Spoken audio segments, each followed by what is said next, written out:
Hello, and welcome back to Boring History for Sleep. Tonight we are going to talk about medieval food.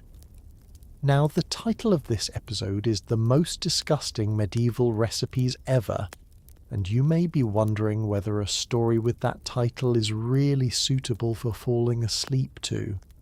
You may be imagining something graphic, or alarming, or difficult to listen to with your eyes closed. You can relax. This is not that kind of story. The truth about medieval food is that what we find disgusting about it today is not dramatic or upsetting. It is not the stuff of nightmares. It is, if anything, the stuff of very mild interest followed by a gentle fading into sleep. The medieval recipes that seem strangest to us are strange not because they are violent or horrifying, but because they combine ingredients in ways we would not combine them, or because they use parts of animals that we no longer use, or because they apply flavors and techniques that have fallen entirely out of use, and that require a certain amount of patient explanation to understand. The explanation will be patient. It will be thorough. It will cover things like the correct method for preparing a dish of roasted hedgehog, and the appropriate spices for a sauce made from the blood of a pig, and the several steps required to produce a jelly from calves' feet, and the question of whether medieval people actually enjoyed eating all of this, or whether they ate it because it was what was available. None of these topics are exciting. They are the topics of food history, which is a field of history concerned primarily with what people ate, and how they prepared it, and why they chose the things they chose. Food history is a quiet field. It deals with recipe manuscripts and cookbooks, and household accounts, and the occasional mention of a meal in a letter or a chronicle, and from these sources it builds a picture of what the table looked like in the 14th or 15th century, which is a picture that is interesting in a mild way, and which becomes, over the course of a long and detailed description, progressively more conducive to sleep. So, make yourself comfortable, let your shoulders drop, let your breathing slow. We are going to talk about food, medieval food, all of it, slowly, in considerable detail, starting now. Part 1. The medieval kitchen and the people who worked in it. Before we discuss any specific recipe, it is worth spending some time on the kitchen itself, and on the people who worked in it, and on the general conditions under which medieval cooking was performed. This is because medieval recipes, read without this context, can seem simply bizarre, a random collection of instructions that make no sense in relation to any cooking reality. Read with the context of the medieval kitchen in mind, they make more sense, though they still involve some ingredients and some techniques that are genuinely surprising. The medieval kitchen of a large household, such as the kitchen of a noble manor, or a monastery or a royal palace, was substantial facility. It was typically a large stone room, or a building separate from the main hall, to reduce the risk of fire spreading to the rest of the establishment. It had one or more large fireplaces large enough to accommodate spits for roasting whole animals, and a variety of other hearths and cooking surfaces. It had a large central work table of oak or elm, heavy and well made, on which the preparation of food was carried out. It had storage for provisions, shelves and bins and barrels and hanging places for dried herbs and smoked meats and the various other preserved goods that made up the household's food supply. The kitchen staff of a large household was numerous, each with a specific role. The head cook was in charge of the kitchen's operations and was responsible for the quality and timing of the meals produced. Below the head cook were various specialized cooks and assistants. The pastry cook, responsible for all the pastry work that medieval cooking involved, which was considerable. The sauce cook, responsible for the sauces and spiced preparations that accompanied the main dishes. The roasting cook, who managed the spits and the roasting of meats. The potager, who made the soups and potages. And below all of them, a number of kitchen boys and general assistants who did the laborious preparatory work. The fuel for the kitchen fire was wood, and the management of the fire was one of the kitchen's constant preoccupations. Different cooking tasks required different fires. A very hot fire for the first stage of roasting, a more moderate fire for the long, slow cooking of potages, a bed of good coals for the baking of dishes in the embers. The fireplace was managed continuously during the cooking day, which began very early in the morning and ended late in the evening, and the quality of the fire at any given time was a matter of constant judgment and adjustment. The pots and pans of the medieval kitchen were primarily iron and pottery. Large iron cauldrons hung over the fire on chains and held the potages and boiled dishes. Iron skillets and pans were used for frying. Pottery vessels of various sizes were used for storage and for certain preparations. There were also lead-lined copper vessels, which introduced their own particular problems in retrospect, as we now know that lead is toxic, and that cooking acidic foods in lead-lined vessels was a slow method of poisoning the people who ate them, though this was not known at the time, and the vessels were used regularly and without concern. The medieval kitchen also had a range of specialized equipment. The spit for roasting, which was a long iron bar on which animals were impaled for rotation over the fire. The dripping pan beneath the spit, which caught the fat that dripped from the roasting meat, and which was used to baste the meat as it cooked. The mortar and pestle, which was one of the most heavily used implements in the medieval kitchen, and which was used for grinding spices and herbs and other ingredients to the fine pastes and powders that medieval recipes regularly required. The strainer and the sieve, used for separating liquid from solid in the many preparations that required this step, and the grater, used for grating hard cheeses and certain spices.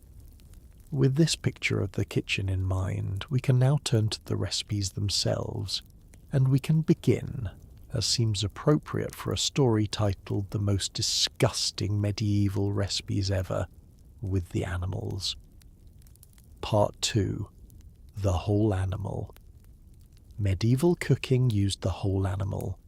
This is a phrase that is used in modern food culture as a mark of respect for the animal, and as a rejection of the wastefulness of modern industrial food processing, which uses only the most desirable cuts and discards the rest. For medieval cooks, it was simply practical. In an era before refrigeration, before the reliable supply chains that make specific cuts of meat continuously available, before the economic conditions that allow for the waste of food, you used what you had, and you used all of it. This meant that the parts of animals that modern Western cooking largely ignores were not only used, but were considered perfectly acceptable, and in some cases desirable food.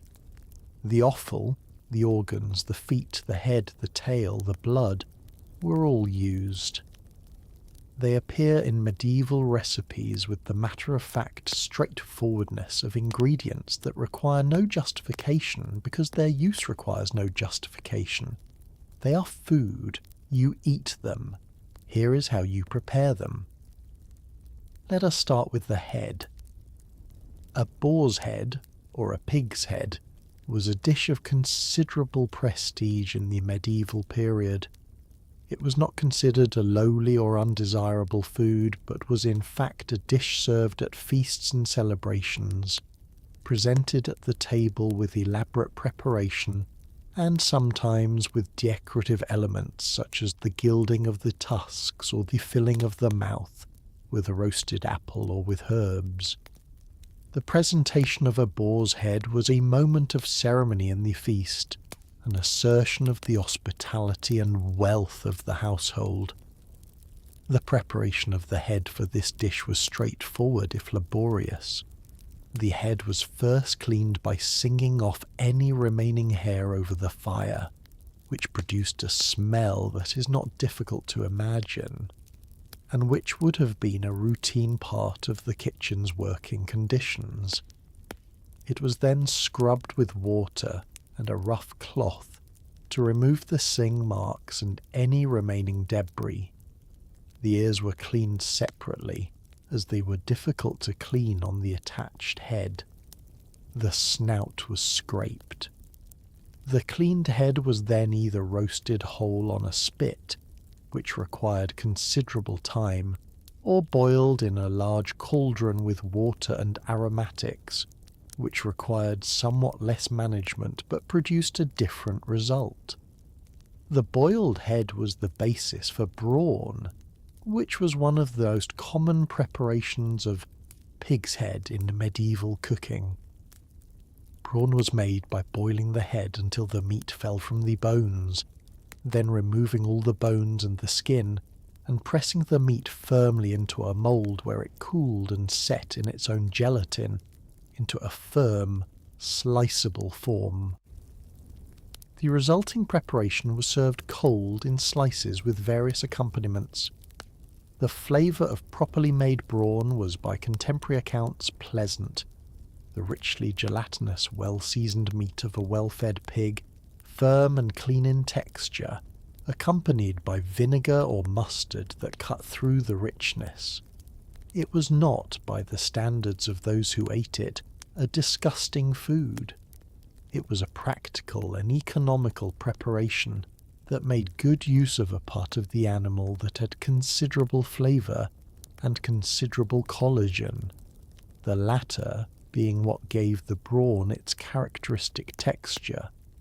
What might strike a modern observer as disgusting about it is not the flavour, but the origin, the knowledge that one is eating a preparation made from a pig's head, which is not a part of the pig that appears in modern Western supermarkets with any frequency. This is a matter of familiarity and cultural convention rather than of any objective quality of the food itself, which is a point worth keeping in mind throughout this account. Part 3. The blood was an ingredient in medieval cooking that appeared in several distinct preparations, each with its own character and its own place in the hierarchy of medieval food. It is probably the ingredient that most immediately strikes modern readers as disgusting, and it is worth examining this reaction and its basis before proceeding to describe the preparations that used it. The use of blood in cooking is ancient and widespread, appearing in the food traditions of cultures around the world and throughout history. The objection to it in modern Western cooking is a relatively recent cultural development, associated with the increasing removal of food production from the everyday experience of consumers and the corresponding development of squeamishness about the processes by which food is produced. In the medieval kitchen, where the connection between the living animal and the food on the table was much more direct, blood was simply an available ingredient with specific culinary properties. It was nutritious, it had thickening properties when cooked, and it had a specific flavour that was used intentionally in certain preparations.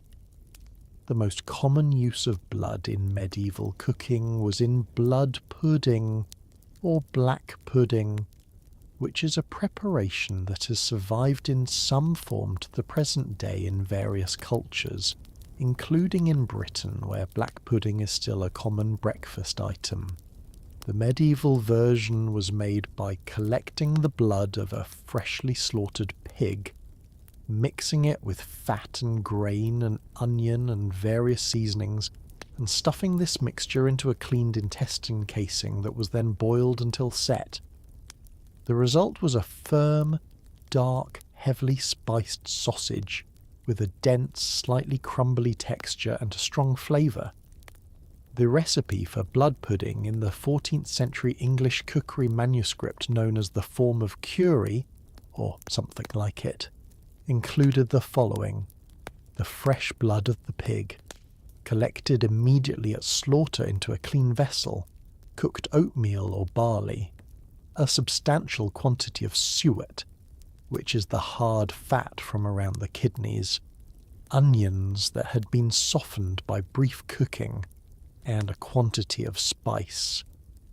The spice mixture used in medieval black pudding was more complex than modern versions typically use, including not just the salt and pepper of the contemporary preparation, but also ginger, cloves, mace, and sometimes a small amount of the saffron that was used extensively in medieval upper-class cooking to add colour and a subtle flavour. The intestines used as casings for blood pudding were, of course, the intestines of the same pig, thoroughly cleaned. The cleaning of intestines for use as sausage casings was a specific and somewhat laborious task that involved turning the intestine inside out and scraping it clean of its interior lining and washing it thoroughly in several changes of water. This process was not pleasant and was, in a large kitchen, typically the job of a kitchen assistant rather than the head cook. The cleaned casing was then stuffed with the blood mixture and tied at intervals to make individual puddings of a manageable size, which were then lowered into a pot of simmering water and cooked until the mixture was set. The testing of whether the pudding was done was accomplished by piercing it with a skewer or a pointed implement. If the liquid that ran out was clear, the pudding was cooked. If it was still bloody, more time was needed. This test was one of the standard methods of testing cooked sausages and puddings, and required some experience to apply correctly, as the difference between clear and not quite clear was the difference between a properly cooked pudding and one that was undercooked and potentially dangerous. There was also a preparation that used blood, not as the primary ingredient, but as a thickening and flavouring agent in sauces. A sauce of this type, sometimes called a black sauce or a sauce galantine in various medieval recipe collections, was made by combining blood with vinegar and spices and breadcrumbs and cooking this mixture until it thickened. The result was a dark, strongly flavoured sauce that was served with roasted meats, particularly game birds and waterfowl. The flavour was complex. The sweetness of the blood, the sharpness of the vinegar, and the warmth of the spices all combined into something that was probably more interesting than it sounds when described in terms of its ingredients. Part 4. The Hedgehog. Medieval recipe collections contain recipes for hedgehog, which is an animal that modern Western cooking does not include among its standard materials, and which most modern people would not consider as food at all. The hedgehog recipe appears in several historical sources and is one of the items that always draws attention when lists of unusual medieval recipes are compiled, partly because of the hedgehog's status as an appealing small animal in contemporary culture, and partly because the preparation methods described in the recipes add a layer of strangeness that goes beyond simply eating an unusual animal. The preparation of a hedgehog for cooking presented the obvious initial challenge of the spines. Several medieval sources describe the solution to this problem.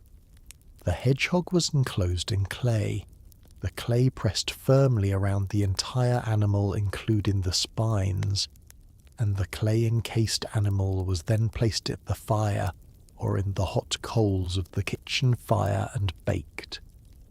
When the clay was broken open and removed after a sufficient period of baking, the spines came with it, leaving the skin of the animal exposed and the animal itself cooked. The skin was then removed and the carcass was treated as any other small roasted animal. This method of clay baking has the elegance of a practical solution to a practical problem. It required no special equipment, made use of clay that was readily available in most environments, and produced a cooked result without any of the difficulties that the spines would have created in other preparation methods. It is a method that, when described in this straightforward way, is more interesting than it is disgusting, being a clever application of available materials to a specific culinary problem. The flesh of a hedgehog, by the accounts of those who have eaten it, is described as similar to rabbit or other small mammals. Lean, somewhat dark, with a mild gamey flavour that the spicing of the medieval preparation would have addressed.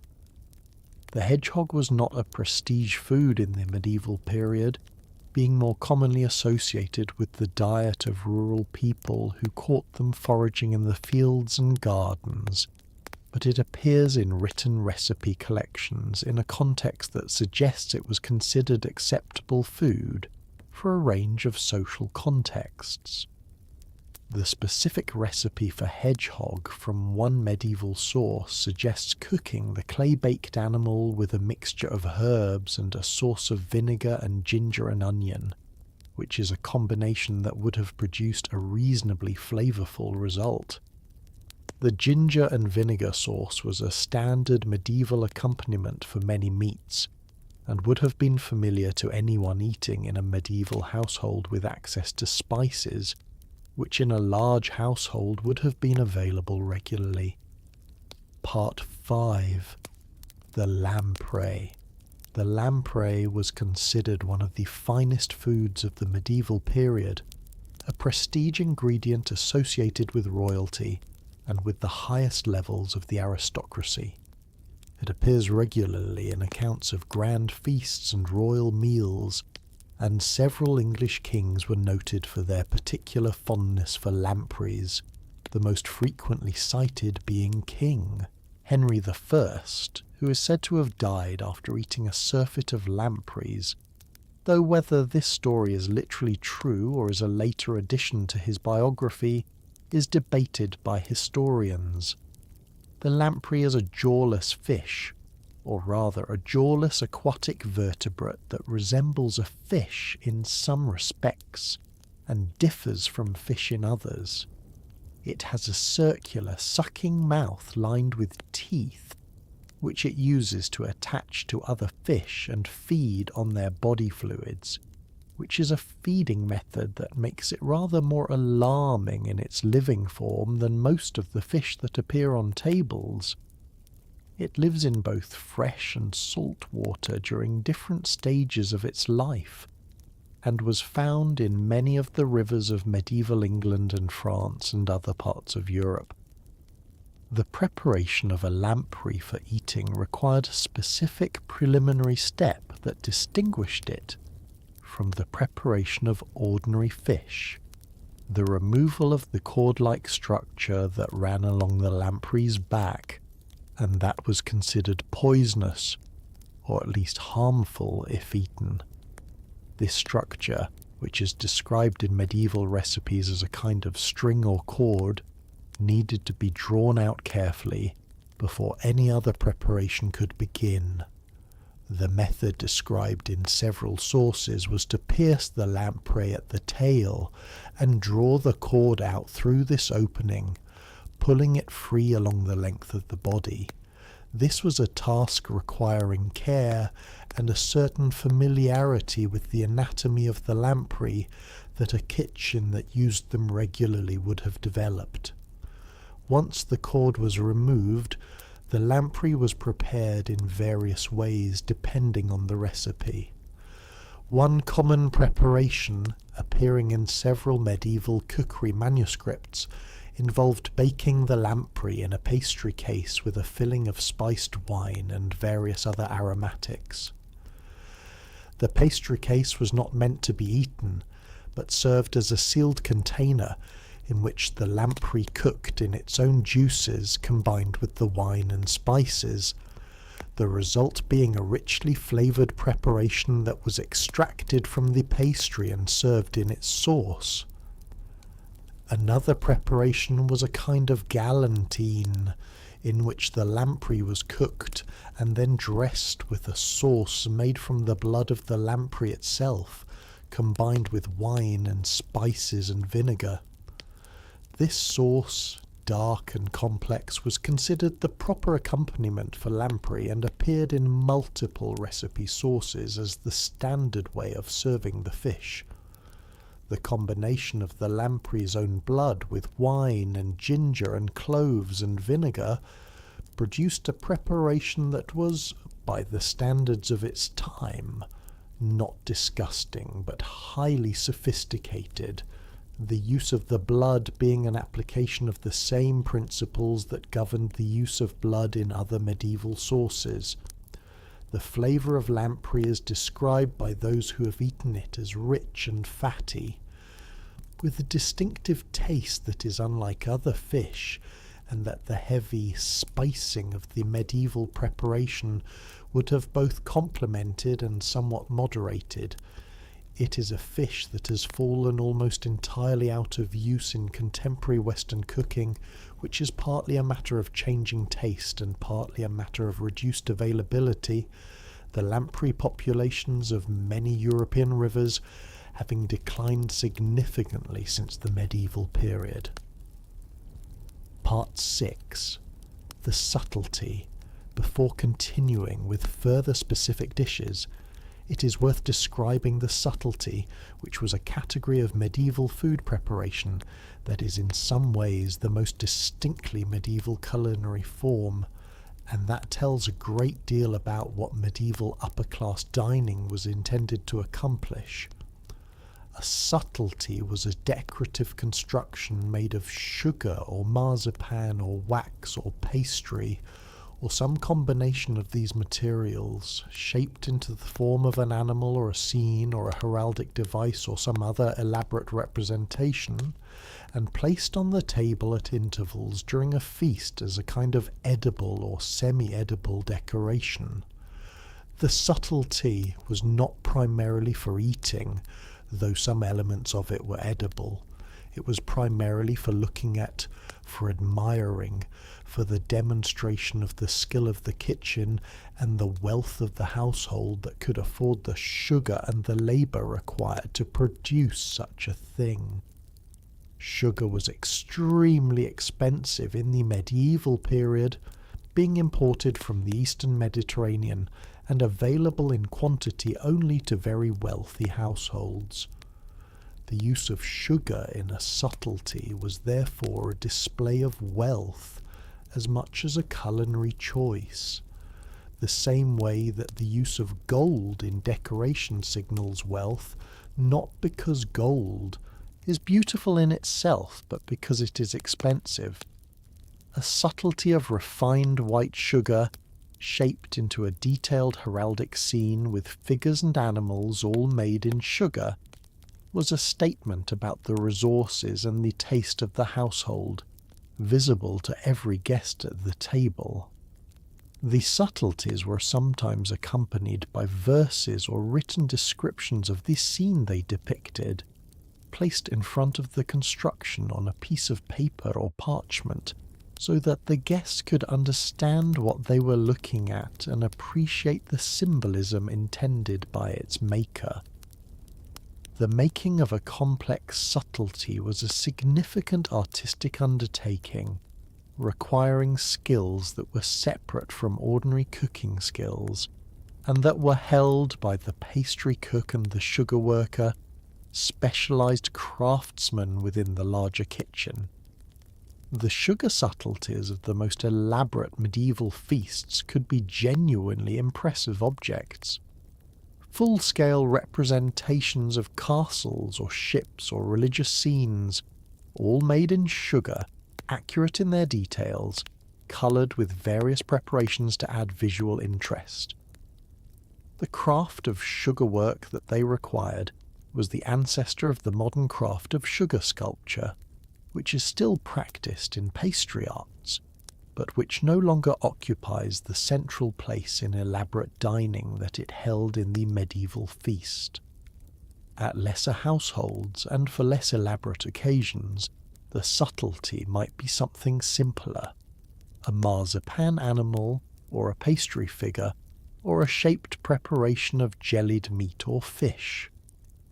The category was broad enough to include a wide range of things, united by the principle that they were as much for display as for eating. Part 7. The pottage of strange things.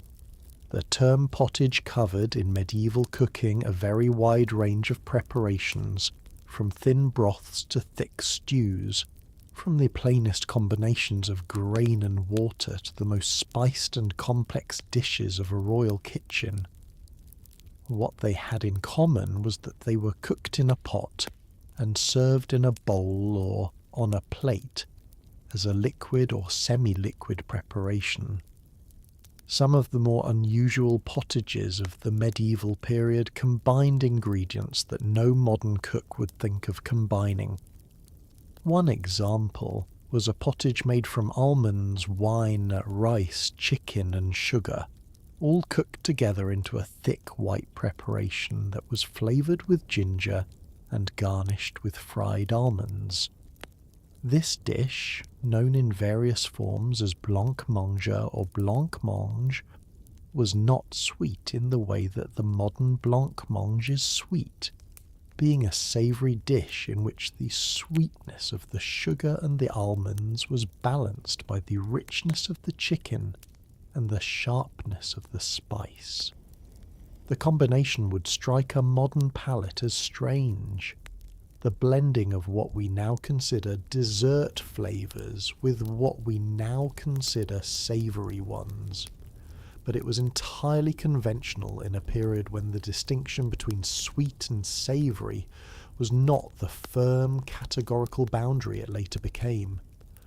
Another pottage used whole walnuts, blanched and pounded with ale and spices and meat broth, cooked until thick and served with slices of bread. The walnut flavour combined with the ale produced something that was probably more interesting than it sounds, though the pounding of whole walnuts in a mortar was a laborious process, and the resulting pottage had a grainy texture from the walnut solids that was part of its character.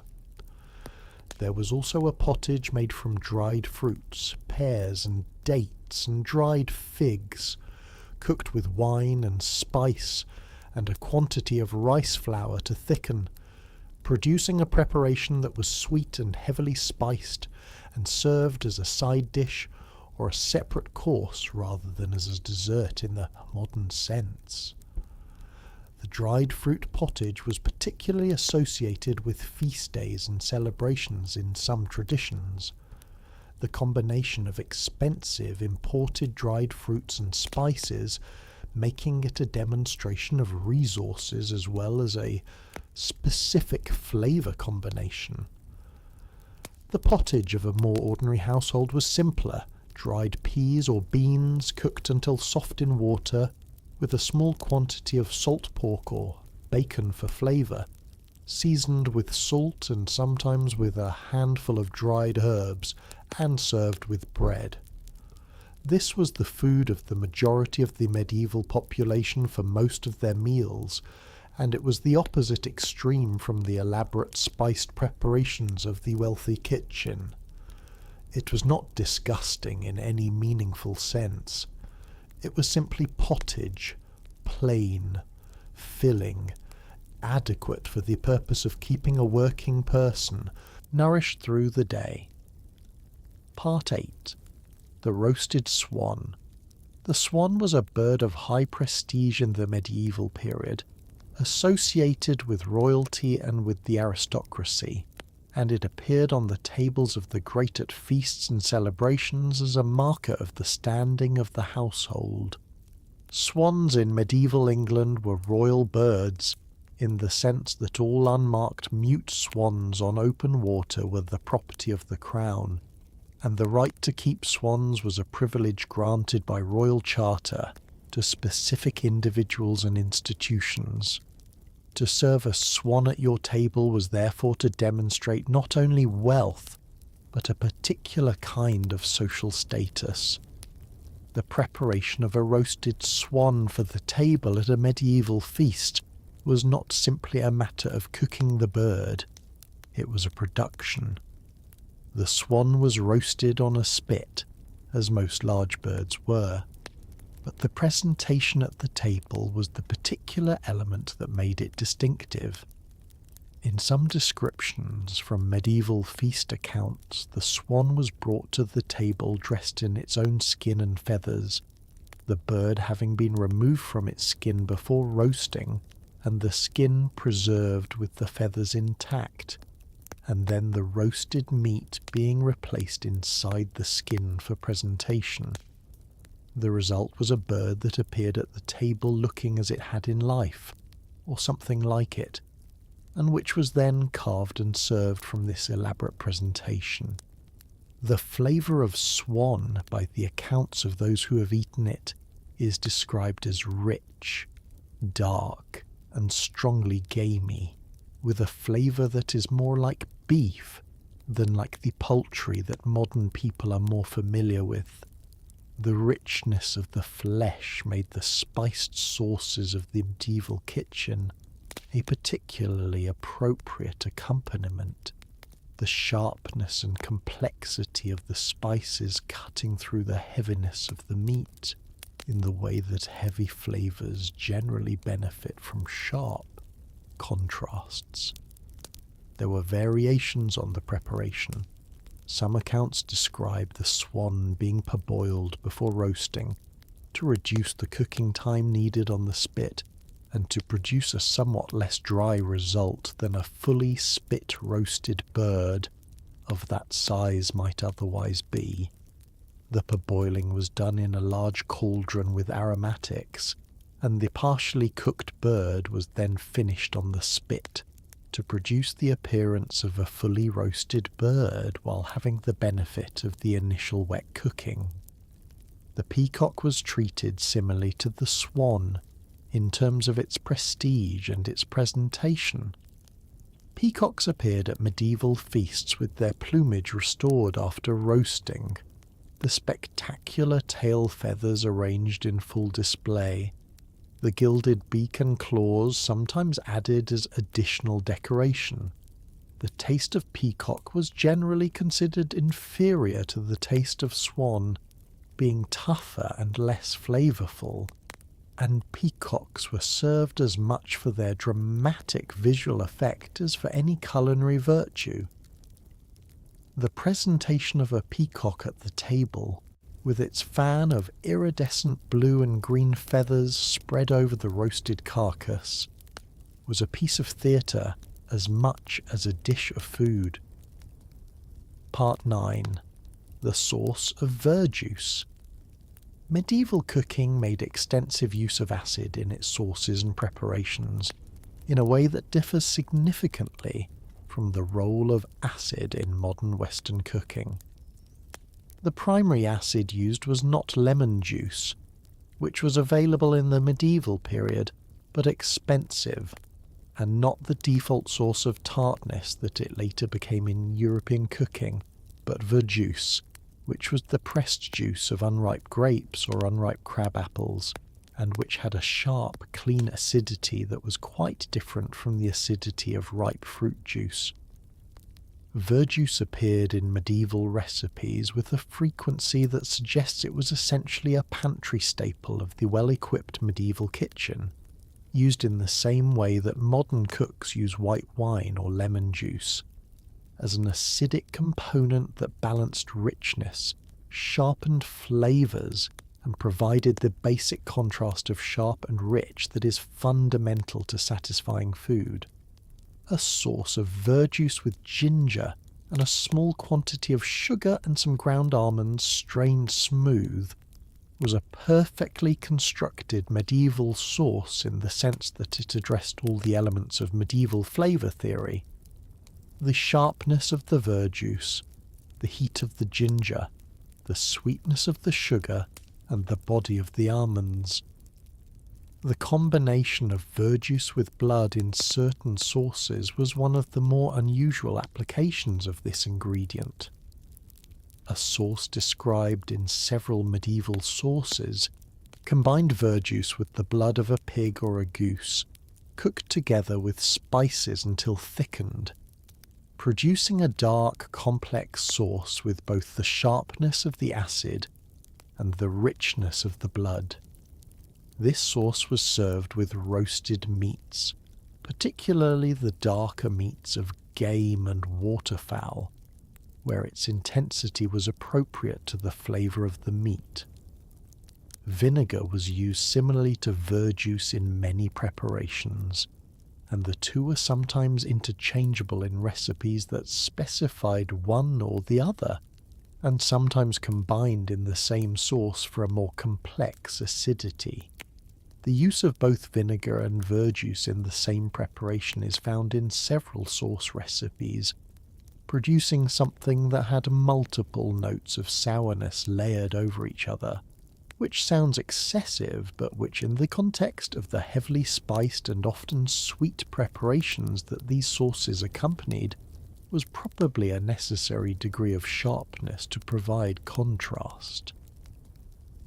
Part 10. The porpoise.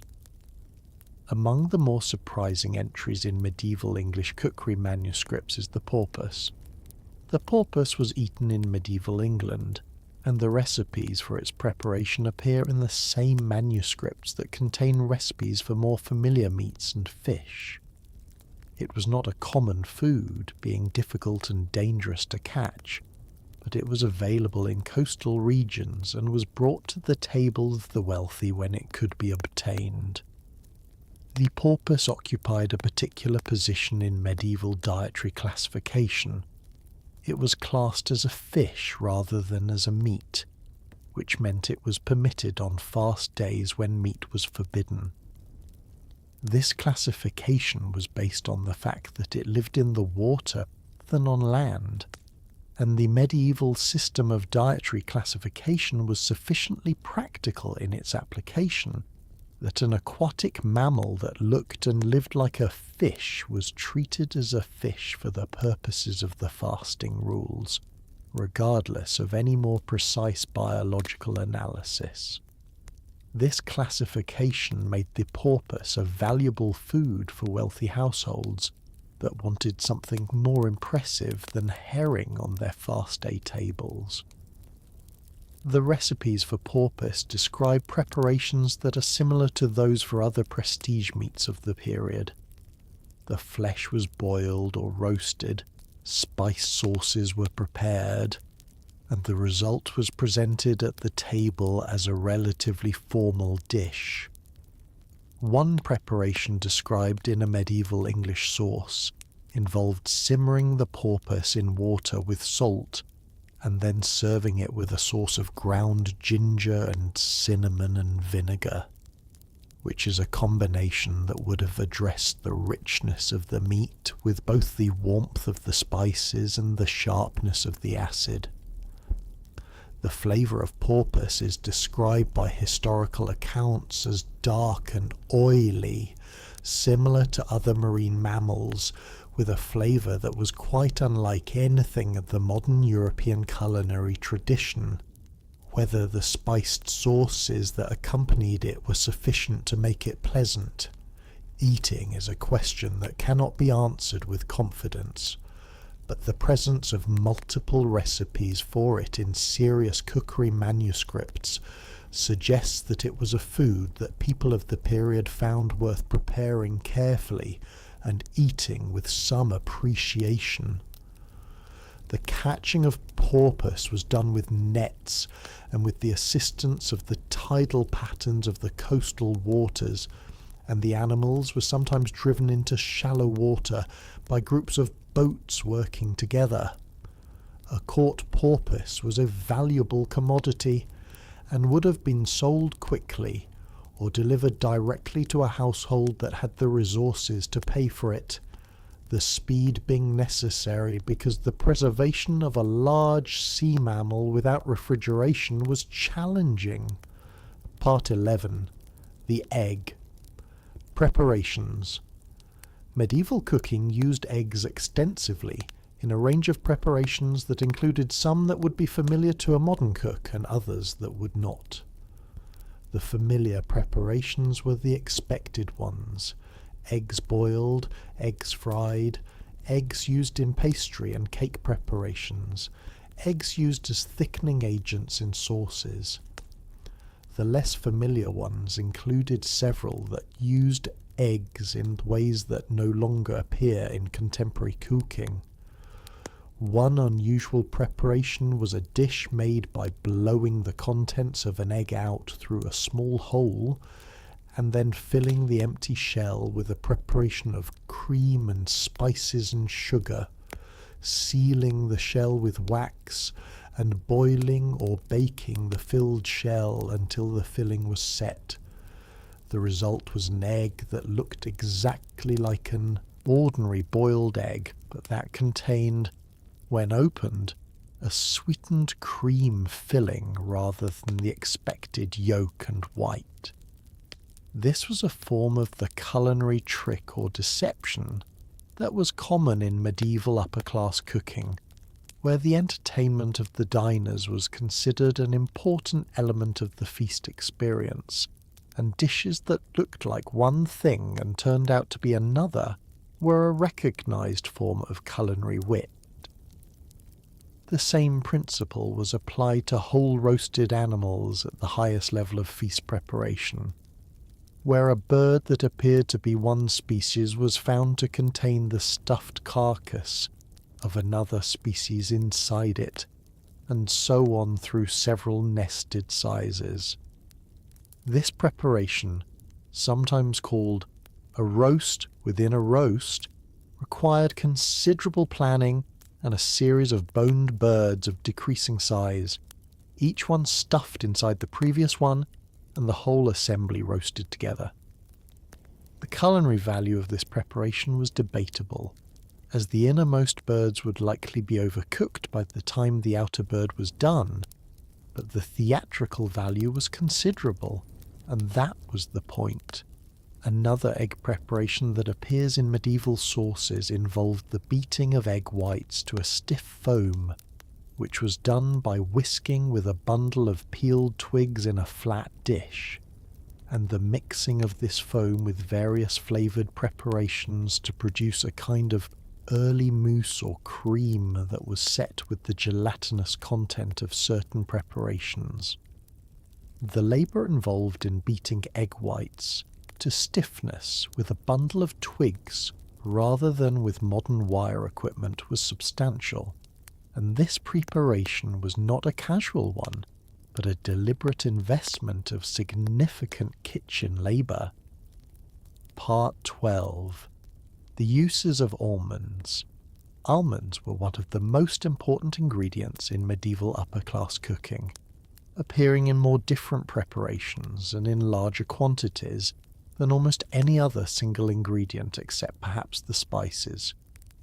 They were used whole, sliced, blanched, ground, and formed into a paste, and this paste, which is what we would now call marzipan, was used both as a confection in its own right and as a moulding material for the decorative preparations that appeared at feasts. The most important single form in which almonds appeared in medieval cooking was almond milk, which was made by pounding blanched almonds in a mortar with water and then straining the resulting mixture through a cloth to produce a smooth, white liquid. Almond milk was used extensively as the liquid base of preparations for fast days when the milk of animals was forbidden.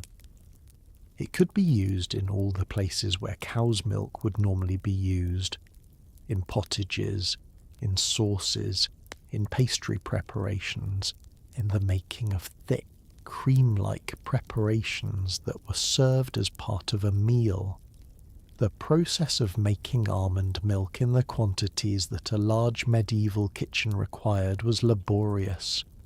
A full day's cooking for a large household in which some preparations required almond milk would have required the preparation of a considerable quantity of almonds, which needed to be blanched by soaking briefly in hot water to loosen the skins and then peeling by squeezing each almond between the fingers to pop the nut out of the skin, and then ground in the mortar with water in repeated small batches, and then strained.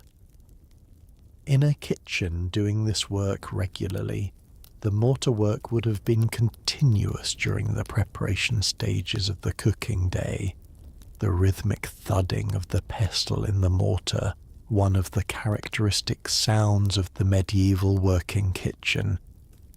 The resulting almond milk was white and smooth, and had a mild, slightly sweet flavour that was pleasant in itself and versatile as a cooking liquid. It thickened when heated more readily than cow's milk, and gave preparations a particular texture and quality that was considered appropriate for fasting cuisine, but also appeared in non-fasting preparations where its specific character was desired. Almond paste was the basis of the marzipan subtleties mentioned earlier, and also appeared as a filling for various pastry preparations and as a confection served at the end of feasts. The making of almond paste required the almonds to be ground more finely than for almond milk, the grinding continuing until the paste reached a smooth, cohesive consistency that could be moulded and shaped. Sugar was incorporated into the paste for the marzipan preparations, and the mixture was sometimes cooked gently over a low heat to stabilize it and improve its texture for modelling. Part 13. The Spice Trade and its Influence. The spices that appear with such frequency in medieval recipes were expensive, imported from distant regions, and available in the quantities that upper-class medieval cooking used them only to households of significant wealth. The spice trade was one of the most important commercial activities of the medieval period, moving goods from the producing regions of South and Southeast Asia and East Africa through the trading networks of the Arab world and the Mediterranean, and eventually to the markets of Northern Europe, where they were purchased by merchants and from them by the large households that used them. The most important spices in medieval European cooking were pepper, ginger, cinnamon, cloves, mace, and nutmeg, and these appeared in more recipes and in larger quantities than any others. Pepper was the most widely traded and in some ways the most fundamental. Ginger was used in both the dried powdered form and as the fresh root, though the fresh root was less commonly available in Northern Europe, and the dried form was the standard.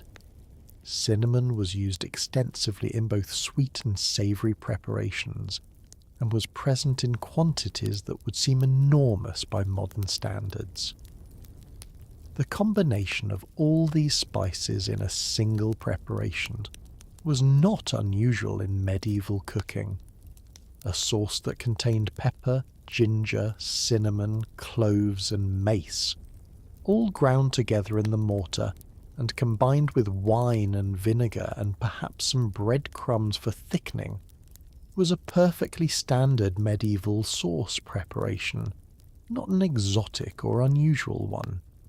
The overall effect of this combination of spices was a complexity of flavour that was simultaneously hot and warm and sharp and sweet, all at once, which was the intended flavour profile of medieval upper-class cooking, and which was considered the mark of sophisticated cooking, rather than excessive seasoning.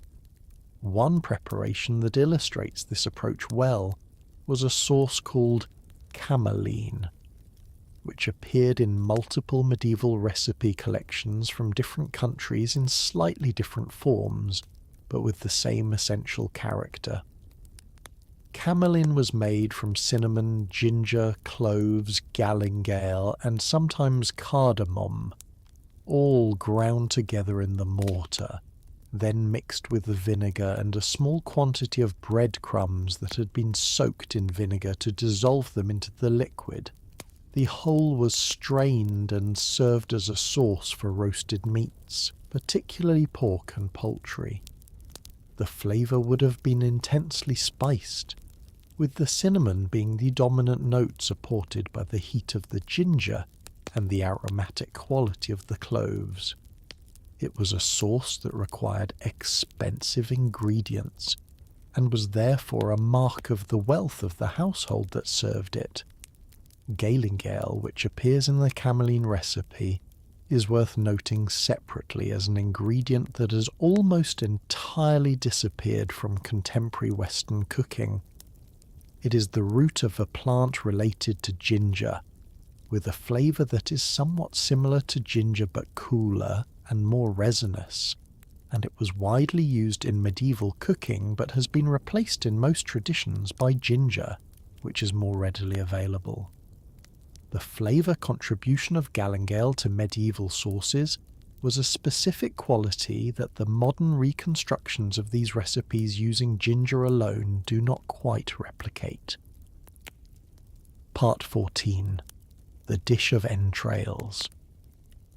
Among the preparations of the medieval kitchen that used the whole animal most completely were the dishes made from the entrails, the stomach, the intestines, the lungs, the heart, and the liver. These were not treated as inferior or undesirable by medieval cooks, but were standard ingredients with their own preparations and their own places in the meal. The stomach of a sheep or a pig, cleaned and stuffed with a preparation of minced offal and fat and spices and grain, was a dish that appeared in various forms across medieval Europe, and that is the ancestor of several preparations that are still eaten in some cultures, the most familiar being the Scottish haggis, which is made from the minced heart and liver and lungs of a sheep, combined with oatmeal and seasoning and cooked in the clean stomach. The medieval versions were similar in principle, if differing in specific ingredients and seasoning. The cleaning of the stomach for stuffing required the removal of the stomach's interior lining, which was fibrous and not pleasant to eat, and the washing of the stomach in several changes of water with salt added to neutralize any residual smell. This preparation was not pleasant work, but it was routine work, no different in its fundamentals from the cleaning of the intestines for sausage casings, and in a kitchen that dealt regularly with the full range of animal offal, it was simply another task to be performed in the ordinary course of the cooking day. The filling for the stuffed stomach was typically made by mincing the heart and lungs and sometimes the liver of the same animal, combining this with cooked grain and with fat, and seasoning with salt and with the standard medieval spice mixture. The mincing was done with a large knife on the wooden work table. the offal being reduced to a fairly fine mixture that would cook evenly inside the stomach casing. The seasoned filling was spooned into the cleaned stomach, which was then sewn shut and lowered into a pot of simmering water. The cooking of a stuffed stomach required several hours of simmering to cook the filling thoroughly, the dense mass of minced meat and grain requiring extended heat penetration to reach the centre. During this time the stomach swelled slightly as the filling expanded with heat, and it was occasionally pricked with a needle to release steam and prevent it from bursting. When done, it was removed from the water and allowed to rest for a short time before being opened, and the filling scooped or sliced out and served. The flavour of well-seasoned minced offal cooked in this way was, by contemporary accounts, and by the evidence of its survival in various forms to the present day, quite good. The richness of the offal combined with the grain and the fat producing a filling and deeply flavoured preparation that was satisfying in the way that all well-made dishes using inexpensive cuts are satisfying. The various spices and seasonings used in the medieval version added complexity that the modern preparation in its various national forms does not always have. Part 15. The presentation of the feast. Having described many specific dishes and their ingredients, it is worth stepping back to consider how these dishes were arranged and presented at a medieval feast, because the context of the feast gives meaning to the individual dishes in a way that a list of strange ingredients cannot. A medieval feast for a great household was organised into courses, though the medieval use of the word course was different from the modern one. A medieval course consisted of multiple dishes served at the same time, brought to the table together and placed before the guests, who helped themselves and each other to the various things available. A feast might have 3 or 4 such courses, each containing a dozen or more different preparations, so that the table at any point during a course was covered with a large number of dishes of various kinds. The sequence of courses was organised according to a logic that was understood by the guests and by the kitchen. The first course typically contained the dishes considered most appropriate for opening a meal, soups and potages, and the heavier roasted meats that needed to be eaten while hot. Later courses contained the lighter preparations, fish dishes, delicate pastry items, and the spiced preparations that were considered lighter and easier to digest. The final course was the issue of the spices, a service of spiced wine and spiced confections made of sugar and dried fruits and nuts that was considered both a conclusion to the meal and an aid to digestion. The number of dishes in each course was not a matter of guests being expected to eat all of them. The abundance of dishes at a feast was a display of wealth and hospitality, not a caloric prescription. Guests ate selectively, choosing from what was available, and the remainder of the food went to the lower tables where the household staff ate, and then to the servants, and then to the poor who gathered at the gate of the establishment where food was customarily distributed after a feast as an act of Christian charity. The service of the feast was itself a form of theatre. The dishes were carried in procession from the kitchen to the hall, announced by the servants who carried them and sometimes preceded by music.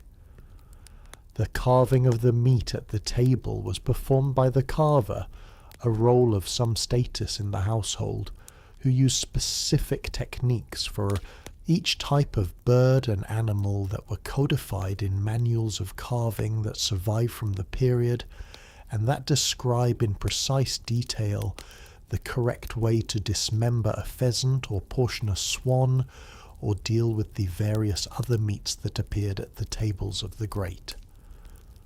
Part 16. The Leech and the Jelly. Medieval cooking included several categories of preparation that were made by cooking substances until they became gelatinous, and then allowing them to set into firm, mouldable forms. These preparations were called leeches and jellies, and they occupied a distinctive place in the feast, being delicate, expensive to produce, and capable of being shaped and coloured in ways that made them among the most decorative of all the feast preparations. The material that made these preparations set was the gelatin extracted from bones and connective tissue by long cooking. Calver's feet were the standard source of this gelatin. They were split and boiled for many hours in water, and the resulting liquid, when strained and cooled, set into a firm gel that was the basis of all the jellied preparations of the medieval kitchen.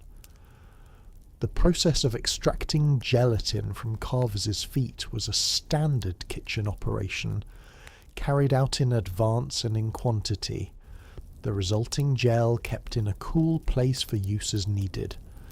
To make a jelly, the calves' feet gelatin was combined with wine and honey or sugar, and the various flavourings appropriate to the specific preparation: spices, fruit juices, the juice of herbs. The mixture was heated to dissolve and combine everything, then strained through a cloth to remove any cloudy matter, and then coloured with the natural colourings available in the medieval kitchen. Red was produced from sandalwood or from the juice of certain berries, yellow from saffron, green from the juice of herbs, blue from turnsole, a plant whose juice produced a blue colour when treated with an alkali. These coloured jellies were poured into moulds and allowed to set, and the resulting preparations came out of the moulds as firm, translucent, brilliantly coloured objects that were laid out on the table, as decorative as well as edible elements of the feast. The leech was a related preparation, typically made with almond milk rather than wine as its liquid base, and thickened with a combination of the gelatin and the starchy thickening of rice flour. The leech set firmer than the jelly, and was sliced rather than unmoulded, the knife cutting through the firm, pale material to produce thin slices that were arranged on a dish and presented with a sauce or a sprinkling of spice. The spiced leech was a preparation that appeared regularly in medieval recipe collections, and that combined the gelatinous texture with a complex mixture of spices, ginger, cinnamon, and sometimes the more unusual spice combinations that medieval cooking favoured. The result was a pale, sliceable preparation with a mild almond flavour and a complex spiced note, served cold as part of a course that might also contain other jellied preparations and decorated items.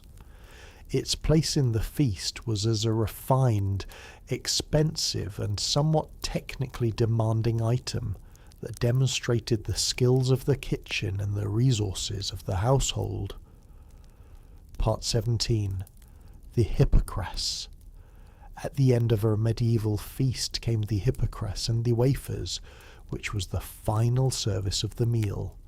Hippocras was a spiced wine, made by combining wine with a mixture of spices and sweetening it with honey or sugar, and straining it through a cloth called the hippocras bag, which was a conical cloth filter through which the wine was passed repeatedly until it ran clear and bright. The making of hippocras was a skilled process that required attention to the proportions of the spices and to the method of preparation. Different recipes specified different combinations. Most included cinnamon and ginger and pepper as the base, with additions of cardamom, cloves, grains of paradise, galingale, and other spices depending on the recipe and the preference of the household. The spices were ground in the mortar and combined with the wine, and the mixture was allowed to steep for some time before being strained through the hypocras bag. The filtering through the bag was the step that distinguished hypocras from a simple spiced wine. The bag was hung from a frame, and the wine was poured in at the top and allowed to drip through, and the first runnings, which were cloudy, were poured back in, and the process repeated until the wine that came through was clear and bright. This could take some time and required patience.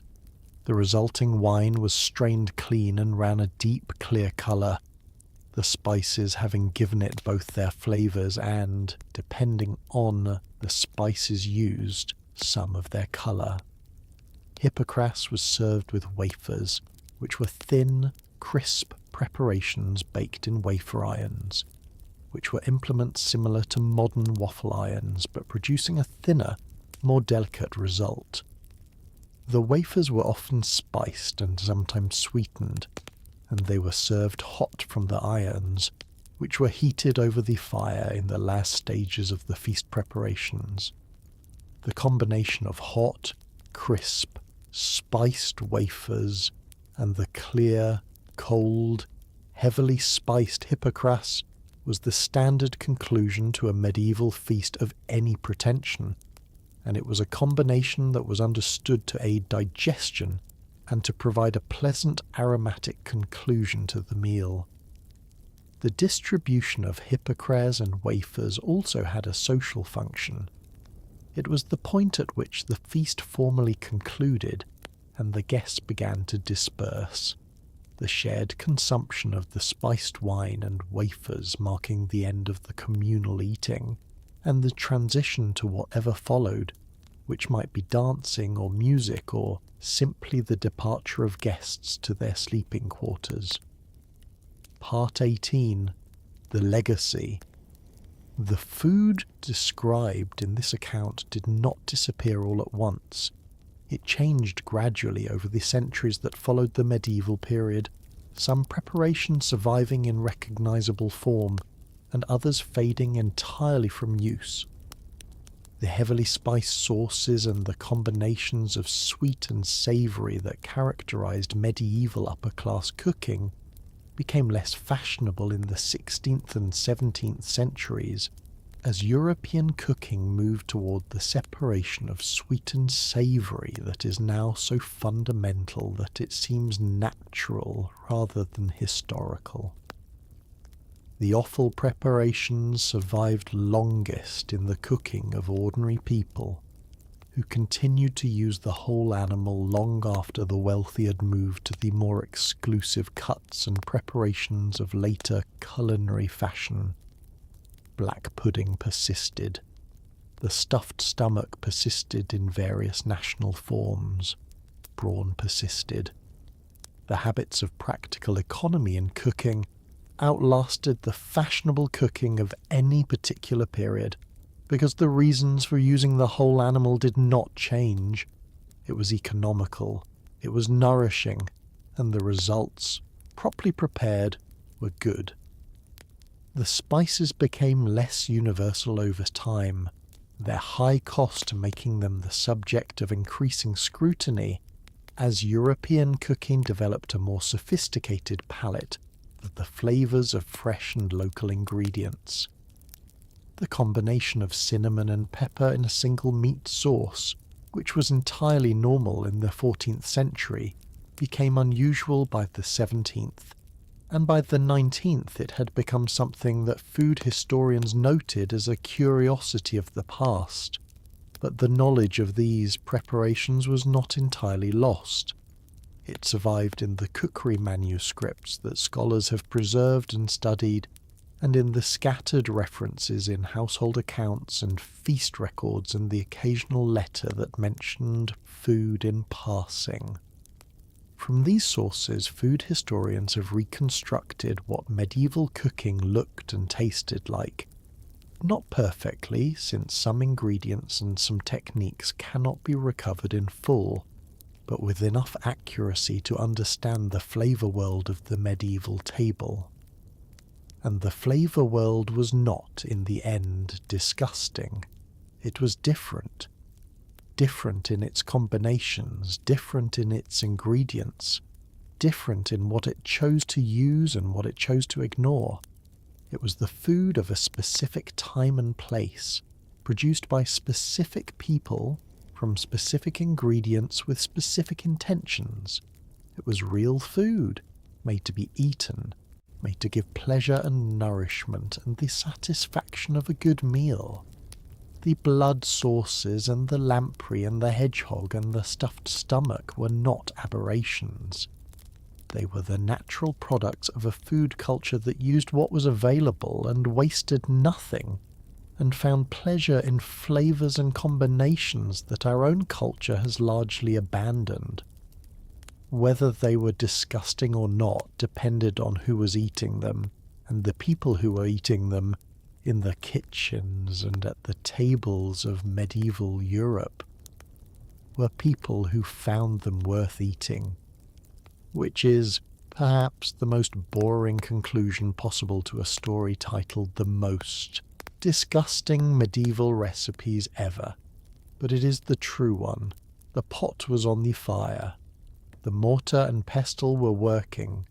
The hippocras was being strained through its bag. The subtlety was being shaped from its almond paste. And somewhere in the great hall the tables were being set for a feast. And the people who were coming to eat the food that was available, prepared with the skill that was available in the manner of the time. And they were not on the whole disgusted. They were hungry, and then they were fed. And then the evening was over, and the hall was cleared, and the kitchen was cleaned, and the fire was banked, and the household slept, as it did every night, in every season. For all the years of the medieval period and beyond, the food changed, the people changed, the seasons turned and the years accumulated and the cooking continued, in one form or another, in one kitchen or another, one fire at a time, and it continues still. End. A boring history for sleep, the most disgusting medieval recipes ever. The blood was collected at slaughter, and combined with oatmeal and fat and spices, and stuffed into the cleaned intestine and boiled until set. The hedgehog was enclosed in clay, and placed in the fire, and when the clay was broken the spines came away with it. The lamprey had its cord drawn out through a hole at the tail, and was baked in a pastry case with spiced wine. The calves' feet were boiled for many hours until the liquid that resulted would set into a firm gel when cooled, and from this gel the coloured jellies of the feast were made. The almond milk was strained through cloth and used in the pottages and the leeches of the fast days. The hippocras was poured through its conical bag until it ran clear and bright and cold, and it was served at the end of the feast with the hot, spiced wafers from the wafer irons, and it tasted of cinnamon and ginger, and all the expensive spices of the trade routes, and it was the final thing.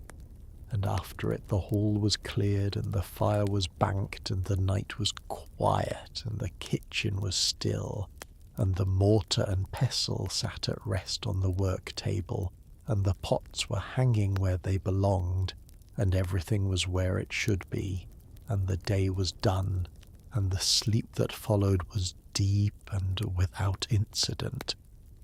The sleep of people who had worked hard and eaten well, and had nothing particular to worry about until the morning, when the fire would need to be rebuilt, and the mortar would need to be working again, and the pot would need to be on, and the food would begin again, as it always did, one preparation at a time in the long and ordinary and entirely unremarkable history of what people ate.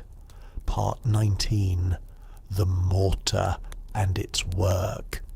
The mortar and pestle was the most important piece of equipment in the medieval kitchen after the fire and the pot. It was used for grinding spices, for pounding meat and fish into smooth pastes, for reducing bread to crumbs, for combining preparations that needed to be homogenized, for extracting flavor from solid ingredients by crushing them, and for dozens of other tasks that modern cooking accomplishes with mechanical equipment or with ingredients that come pre-processed.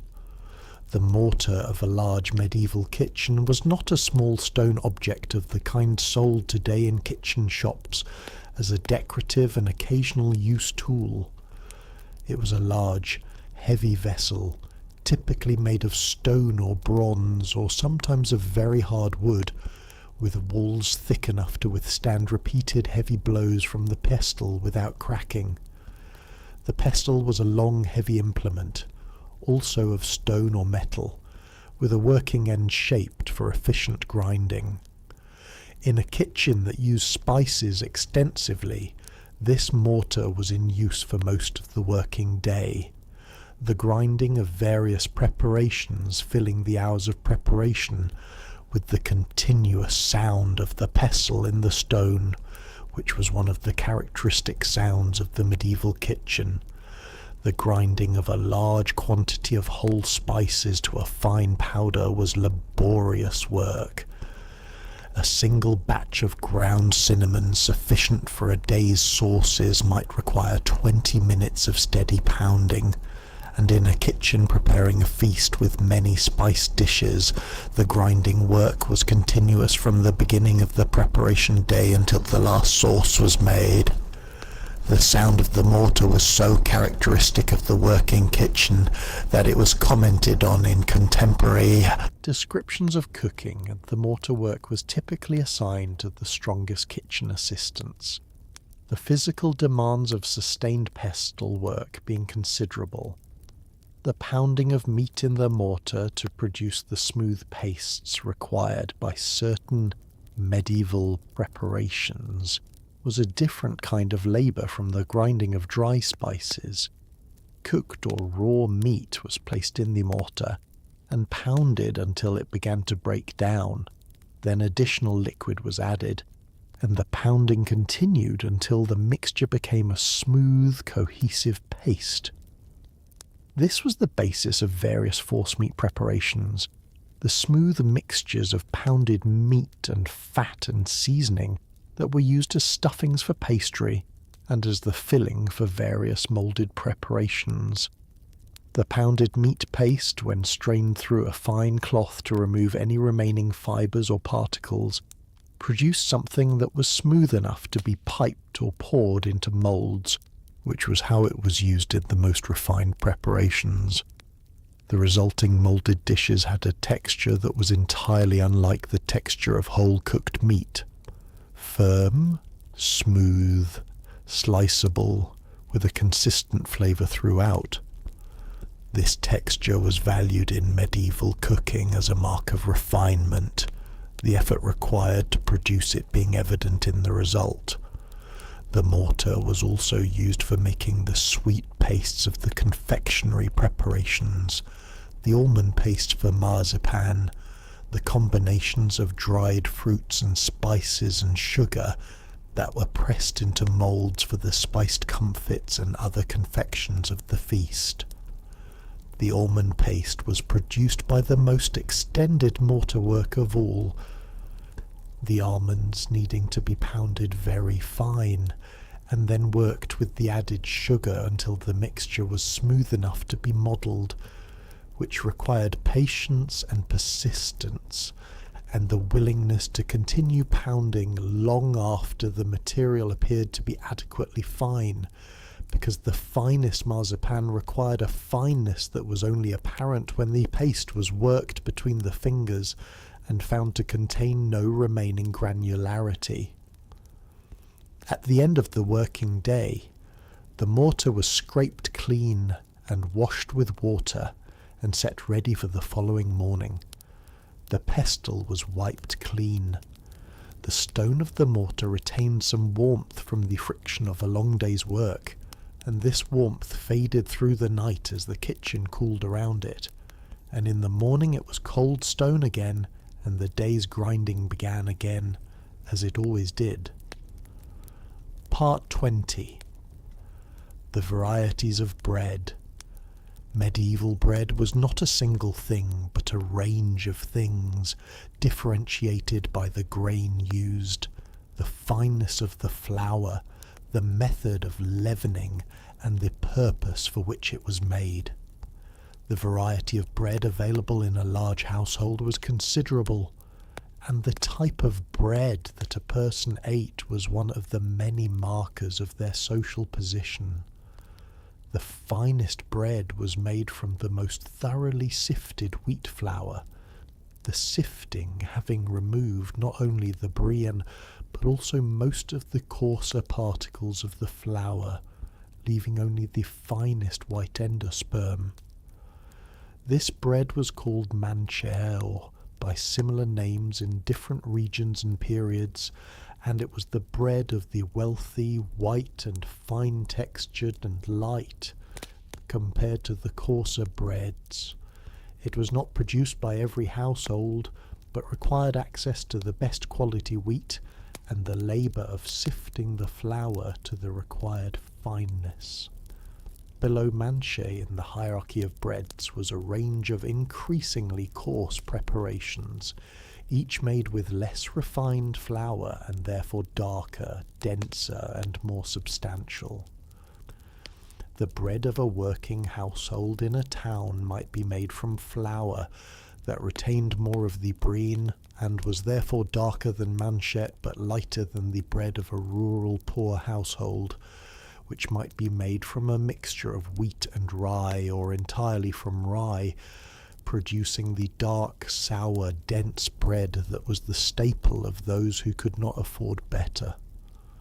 In times of harvest failure, when grain was scarce and expensive, bread was stretched with additions that reduced the grain content and maintained the bulk of the loaf. Dried peas and beans, ground into flour, were added to grain flour to extend it. In the worst years, bread was made from mixtures that included a very small proportion of grain and a large proportion of other materials, acorn meal, dried fern root, the coarser husks of grain that were normally discarded, and various other things that could be baked into something that would serve the basic function of bread, even if it was unpleasant.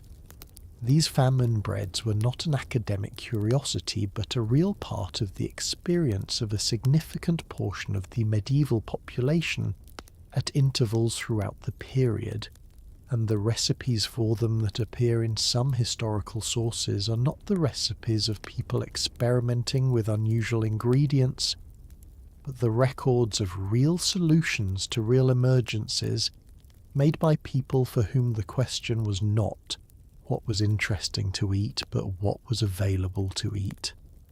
The trencher bread mentioned earlier in this account deserves a separate note. Trenchers were made from bread that was several days old, cut into thick, flat slices that served as plates for the food placed on them at the table. The bread used for trenchers was not the fine manchet of the upper tables, but a specific coarser bread made for this purpose, dense and firm enough that it would not disintegrate under the juices and sauces of the food placed on it.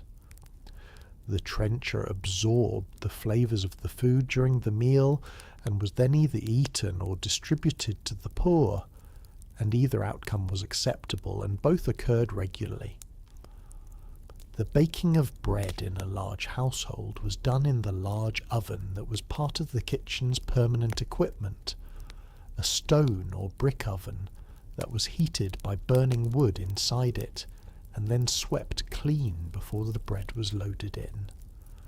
The timing of bread baking was built into the household's weekly schedule, the oven being heated on the appointed day and the bread baked in the declining heat of the oven, the largest loaves going in first when the oven was hottest, and the smaller and finer preparations going in last as the heat diminished. Managing the oven's heat for the full sequence of baking required the same kind of practical knowledge that all fire management required: the knowledge of how much wood was needed, how long the heating took, how to judge the temperature without any measuring instrument, and how to use the oven's declining heat for the maximum range of products. Part 21. The fish. Preparations.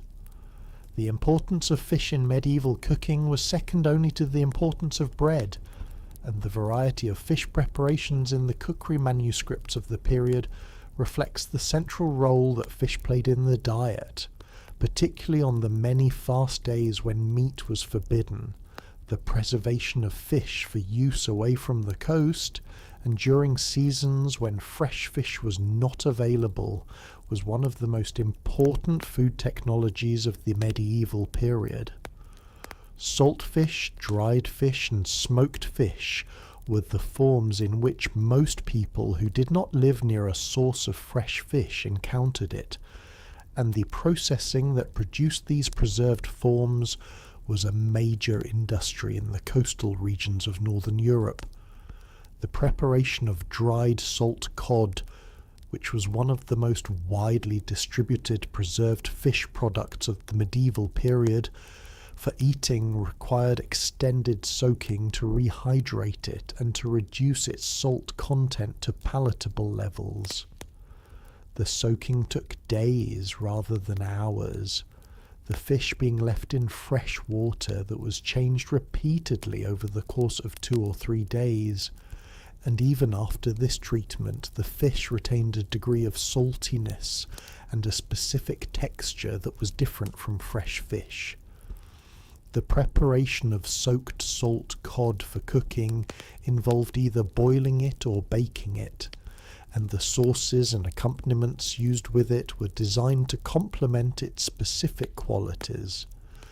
A mustard sauce was a common accompaniment for boiled salt fish in medieval cooking, the sharpness of the mustard contrasting with the mild, slightly salty flavour of the fish in a combination that was considered appropriate and was found in several recipe sources.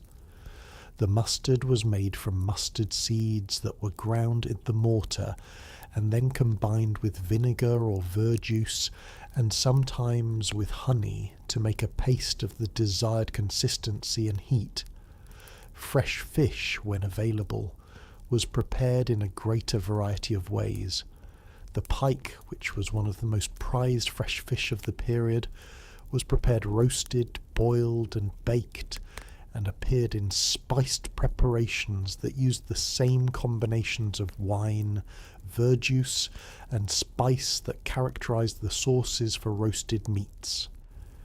The eel, which was abundant in the rivers and ponds of medieval England and northern Europe, was prepared in a range of ways, including a preparation called eel in sauce, which involved skinning the eel and cutting it into sections, boiling it briefly, and then finishing it in a sauce of ale or wine with spices and onion. The sauce for eel was often darker and more intensely flavoured than the sauces used for other fish, the strong flavour of the eel requiring a correspondingly strong sauce to accompany it. The herring, which was the most widely consumed fish of the medieval period by sheer quantity, appeared in the cookery manuscripts primarily in its salt form, with recipes for soaking and preparing salt herring for the table in various ways. Fresh herring was available in coastal regions during the herring season, and fresh herring recipes appear in some sources, describing preparations that were simpler than the elaborate spiced preparations for prestige fish, and that reflected the lower status of herring in the hierarchy of medieval fish. Part 22. The sugar work of the confectioner. Sugar work in the medieval period was a distinct craft that overlapped with, but was separate from the ordinary work of the cook. The confectioner, or the pastry cook in the larger household who specialised in sweet preparations, worked with sugar in its various forms. Raw sugar, which was dark and coarse, refined sugar, which was lighter, and the finest refined white sugar, which was the most expensive and was used for the most prestigious preparations. The making of comfits was one of the standard tasks of the confectioner. Comfits were whole spices or seeds that had been coated with successive layers of sugar by repeated tumbling in a pan while molten sugar was dripped over them, each layer cooling and hardening before the next was added. The result was a round or oblong candy with a hard sugar shell and a spiced interior, and the process required patience and skill to ensure that each layer was applied evenly and allowed to cool completely before the next was added. The spices most commonly used for comfits were caraway seeds, anise seeds, coriander seeds, and whole cloves. These were the spices considered most beneficial for digestion, and comfits were both a confection and a medicinal preparation in the medieval understanding, their consumption at the end of a feast, serving both to conclude the meal pleasantly and to aid in the digestion of what had been eaten. The comfits were presented in small dishes or baskets and offered to guests along with the hippocras at the feast's conclusion. The making of dragées, which were almonds or other nuts coated in sugar in a similar way to comfits, was another standard confectionery task. The dragée required a larger pan and more molten sugar than the spice comfit, the larger size of the nut requiring more coverage to produce the finished smooth shell. The process was the same in principle. The nuts were tumbled in the pan while the sugar was applied, and the temperature of the sugar and the pan needed to be managed carefully to ensure that the sugar coating set properly without crystallizing unevenly or burning. The modelling of sugar paste into decorative figures and heraldic devices for the subtleties required a different set of skills from the coating work of the comfit maker. The sugar paste, which was made from refined white sugar combined with rosewater and gum arabic, and sometimes with starch to improve its working properties, needed to be of the right consistency for modelling, firm enough to hold its shape when formed, but pliable enough to be worked without cracking. The modelling itself required artistic skill as well as confectionery skill, the craftsman shaping animals and architectural features and heraldic symbols from the material with tools that were the simple tools of the sculptor adapted to the scale of table decoration. The colouring of sugar paste for the decorative subtleties was done with the same natural colourings used for the jellies: saffron for yellow, sandalwood for red, the juice of certain herbs for green, and for blue, the problematic but available turnsole. A subtlety that incorporated multiple colours, each precisely applied to the appropriate element of the scene, was a significant artistic achievement produced under the conditions of a working kitchen with no artificial light, using natural colourings of variable intensity in the days or hours before the feast. Part 23. The roasting of meats. The roasting of meat on a spit over an open fire was one of the most fundamental and one of the most demanding of the medieval kitchen's operations. It was fundamental because roasted meat was the centerpiece of the feast, the preparation that the other dishes were arranged around, the thing that the great fireplace with its iron spits was designed to produce. It was demanding because it required constant attention skilled judgment, and the ability to manage the complex variables of fire and time and the specific character of different meats. The spit itself was a long iron rod, tapering slightly at each end, which was thrust through the body of the animal to be roasted so that it passed through the centre of mass, and the animal was balanced as evenly as possible. The spit was then placed in the iron supports at each side of the fireplace and turned slowly and continuously through the cooking period, the rotation ensuring that each side of the meat was equally exposed to the heat of the fire. The turning of the spit was done by the turnspit, a kitchen position held in large establishments by a person whose primary job was exactly this: turning the spit. In smaller establishments, or for smaller animals, the spit might be turned by a mechanism, either a weight-driven jack that used a falling weight to drive a gear system that turned the spit, or a smoke jack that used the rising hot air from the fire to drive a small fan that was connected to the spit. These mechanical devices were not always reliable and required maintenance, and the human turnspit was always available as a backup. The management of the fire during roasting required constant attention.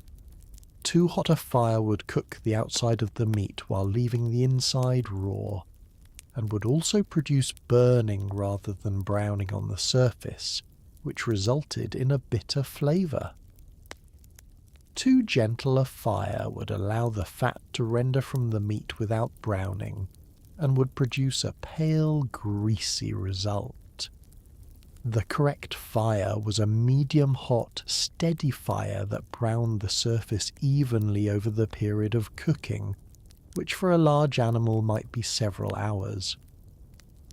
The basting of the roasting meat was one of the tasks that helped manage the surface during roasting. Fat from the dripping pan beneath the spit was scooped up at intervals and applied to the meat with a long-handled spoon, the fat keeping the surface of the meat moist and helping to produce the glossy browned exterior that was the mark of a well-roasted joint.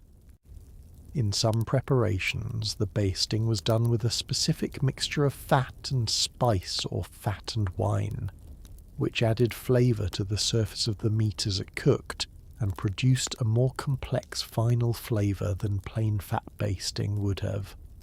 The testing of whether a large roast was done by inserting a thin metal skewer or a knife into the thickest part of the joint and withdrawing it and assessing the liquid that followed. Clear liquid meant the meat was done.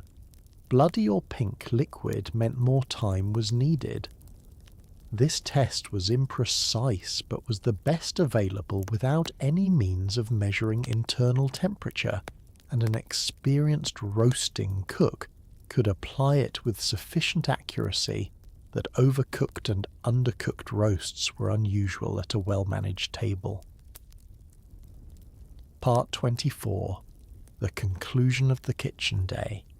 At the end of the cooking day, the medieval kitchen underwent its own form of closing routine, a series of tasks that prepared the space for the following day and that were performed in a specific order by the kitchen staff according to established custom.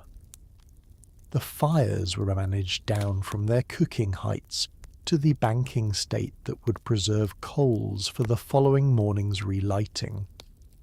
The iron pots and pans were scraped clean and returned to their storage places. The work table was scraped down with a flat iron blade to remove any accumulated flour or food material and washed with water. The floor of the kitchen, which by the end of a full cooking day had accumulated considerable debris from the various operations of food preparation, was swept clean by the kitchen boys whose final task of the day this was. The remaining food from the day's cooking was distributed according to the household's customs, The servants ate from the kitchen's production. The lower members of the household ate at the lower tables in the hall, and the food that remained after the household was fed was sent to the gate of the establishment for distribution to the poor who gathered there expecting it. This distribution of surplus was both a practical disposal of food that could not be preserved and a religious and social obligation that wealthy households were expected to fulfill.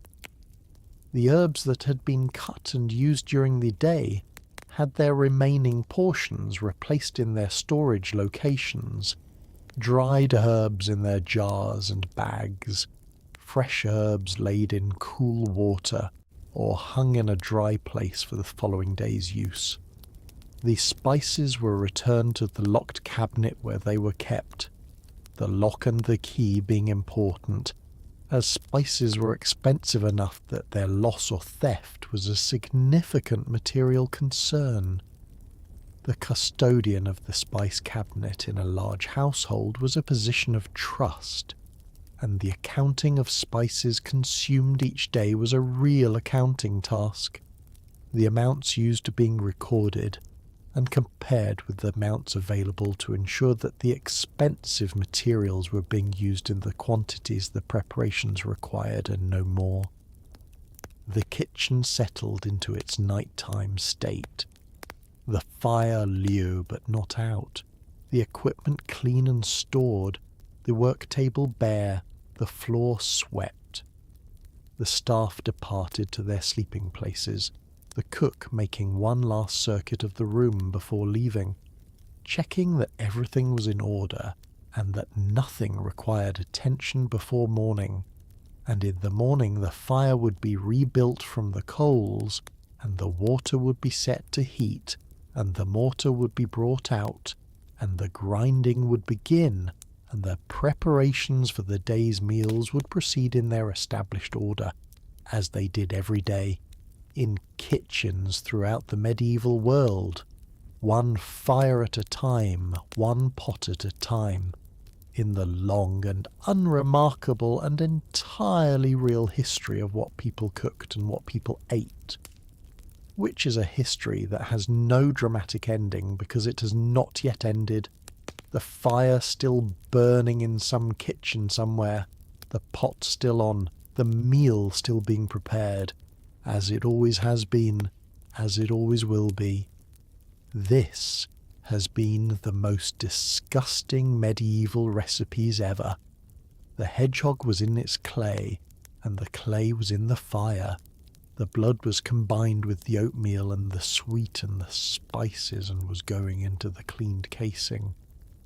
The calves' feet had been boiling since early morning, and the liquid that would become the jelly was ready to be strained. The almonds had been blanched and peeled and were waiting in the mortar for the grinding that would make them into milk.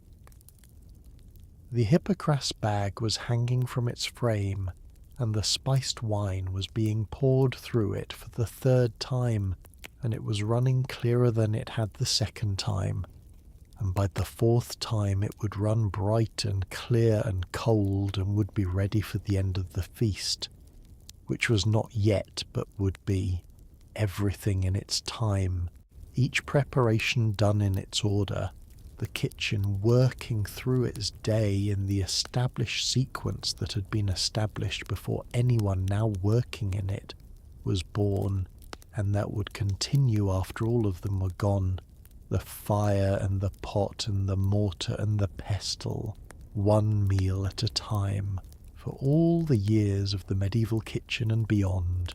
Good night. End. Part 25. The pies and pastry.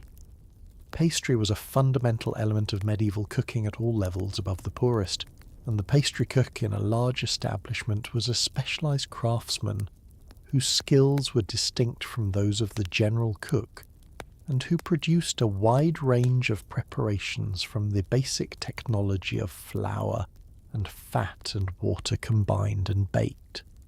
The pastry of the medieval period was not primarily the delicate, flaky pastry of modern fine baking.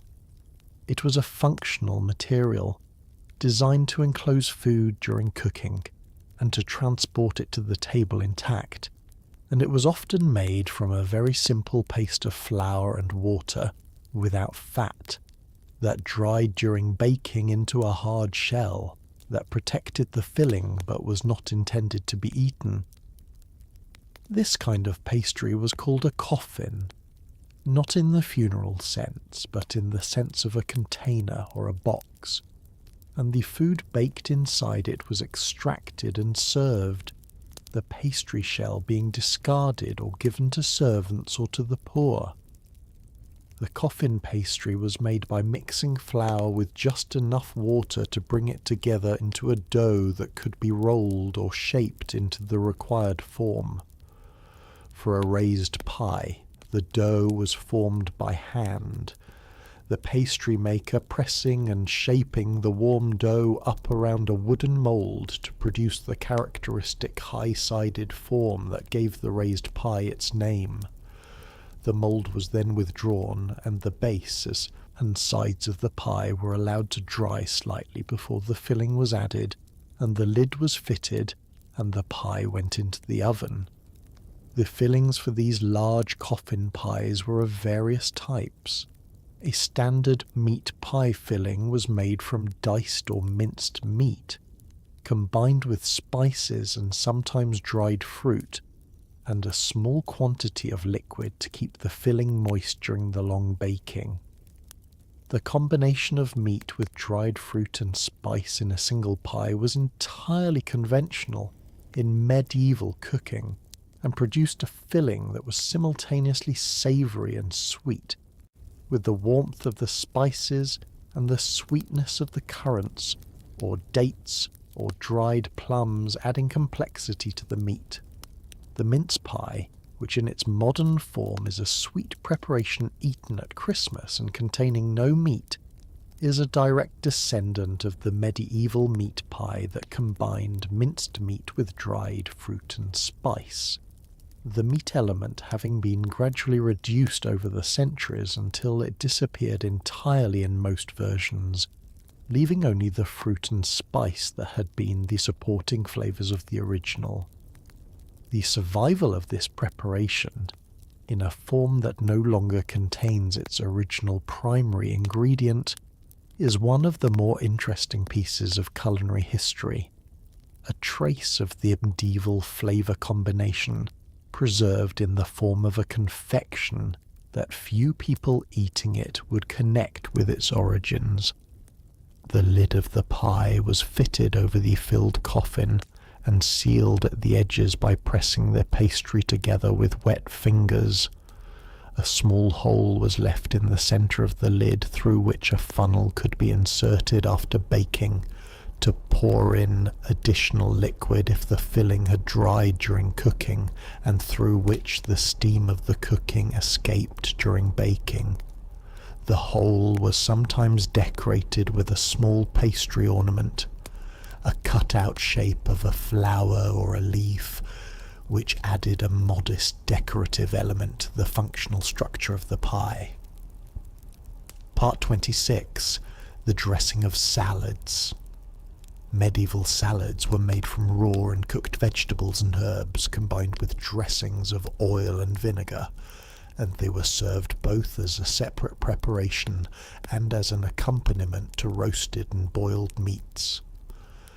The medieval salad was not exactly like a modern salad, being more likely to include cooked vegetables alongside raw ones and being more heavily dressed, but the basic principle of vegetables with an oil and vinegar dressing was the same. The raw materials for a medieval salad included young onions and leeks, the leaves and stems of various herbs including parsley and mint and borage and various others, tender lettuce leaves, and in season the leaves of various plants that were gathered from gardens and from the wild. The cooked elements might include sliced and dressed beets, which were boiled and then dressed with oil and vinegar and sometimes a little spice, or sliced cooked root vegetables, or boiled eggs cut into pieces. The dressing of oil and vinegar was applied generously by the standards of modern salad dressing, medieval taste preferring a more thoroughly dressed salad than contemporary preference does. The oil used was olive oil in the Mediterranean regions and in the households that imported it to northern Europe, and various other oils in regions where olive oil was not available or affordable. The vinegar was wine vinegar or cider vinegar depending on the region and the resources of the household. Some medieval salad preparations were more elaborate, involving the marinating of the vegetables in the dressing for some period before serving, or the addition of spice to the dressing, or the combination of the dressed salad with small pieces of other preparations such as hard-boiled egg or preserved fish. These more elaborate preparations appear in the cookery manuscripts as something between a salad and a composed dish, the line between the two not being as clearly defined in medieval cooking as it later became. The herbs in the medieval salad were valued both for their flavour and for their supposed medicinal properties, the two being not entirely separate in the thinking of the period. Certain herbs were considered beneficial for digestion and were included in salads served before or alongside rich meat dishes, specifically to assist in the digestion of the meal. The specific medical theories that supported this practice were based on the humoral system and were not accurate in the modern sense, but the practical result of including a range of fresh herbs in the diet was nutritionally beneficial in ways that the period's medicine did not articulate, but that were real nonetheless. Part 27. The Ordinary Meal. Not every meal in the medieval period was a feast with subtleties and hippocrose and roasted swans. The ordinary meal of an ordinary household was something considerably simpler, and it is worth concluding this account of medieval food with a description of the most common kind of meal, the daily food of the majority of the population for most of their meals. In a household of middling status, the daily dinner, which was the main meal of the day, and was eaten in the late morning or early afternoon, would consist of a pottage of some kind, bread, and whatever secondary item was available. The pottage might be made from dried peas with a small amount of salt pork and some herbs from the garden, simmered since morning on the hearth, thick and filling and seasoned with salt. The bread would be the household standard bread, made from the mixed grain flour that was what was affordable and available, dark and dense and substantial. The secondary item might be a piece of hard cheese, or a salted fish on a fast day, or an egg, or simply more bread. This meal was eaten at the table, from wooden bowls and on wooden trenchers, with wooden or pewter spoons, by people who were not thinking about the history of their food or the strangeness of their recipes or the fact that what they were eating would one day seem unusual or even disgusting to people living many centuries in the future. They were simply hungry, and then they were eating, and then they were satisfied, and the rest of the day's work remained to be done. The evening meal, the supper, was lighter than the dinner, the remaining pottage from the midday, reheated if it had cooled, with more bread and perhaps a small amount of ale or water.